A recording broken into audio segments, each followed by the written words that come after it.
Românii aruncă peste 2 milioane de tone de mâncare în fiecare an. Acest lucru a făcut ca țara noastră să se situeze pe primele locuri în Europa la risipă alimentară. Cumpărăm mai mult decât putem mânca, iar asta trebuie să se schimbe. De Ziua Mondială a Alimentației, o nouă materie a fost inclusă în programa elevilor de clasa a 3-a. Cei mici vor învăța care sunt principiile unei alimentații sănătoase și cum să mănânce corect. Când mergeți acasă, uitați-vă puțin, mâncarea, mai evident, nu trebuie să se strice, dar să nu luați prea multă mâncare. Să luați numai cât puteți să mâncați și spuneți la părinți, haideți să vedem, să nu aruncăm mâncarea. Este doar o mică parte din ceea ce vor învăța elevii de clasa a 3-a chiar din această lună.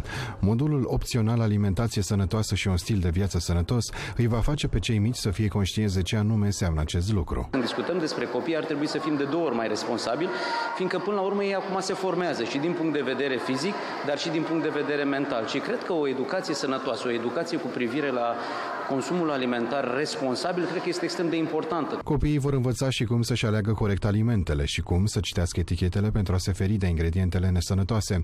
Mai mult, ei vor conștientiza și ceea ce se întâmplă cu ambalajele produselor pe care le consumă, dacă nu le aruncă în locurile destinate lor. Trăim vremuri în care, din păcate, ce este mai ieftin a luat locul celui mai sănătos dintre produse, ori ei au nevoie să învețe că alegerile sănătoase și alegerile responsabile sunt cele care trebuie făcute, chiar dacă mâncăm mai puțin și mai echilibrat, măcar mâncăm ceea ce trebuie. Faptul că românii preferă alimentele ieftine în detrimentul celor sănătoase a crescut și rata de îmbolnăvire. În România ajung la gunoi 2,5 milioane de tone de mâncare în fiecare an.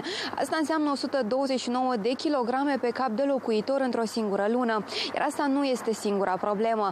Pe lângă faptul că gătim mai mult decât avem nevoie, mâncăm și alimente nesănătoase. Asta face ca aproape 60% dintre români să fie supraponderali, iar dintre aceștia peste 25% sunt copii.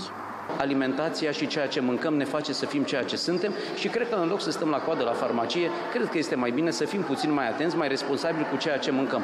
Noua materie opțională despre alimentația sănătoasă va ajunge la peste 150.000 de copii din 6.000 de școli din țara noastră. Deși lună de lună prețurile au continuat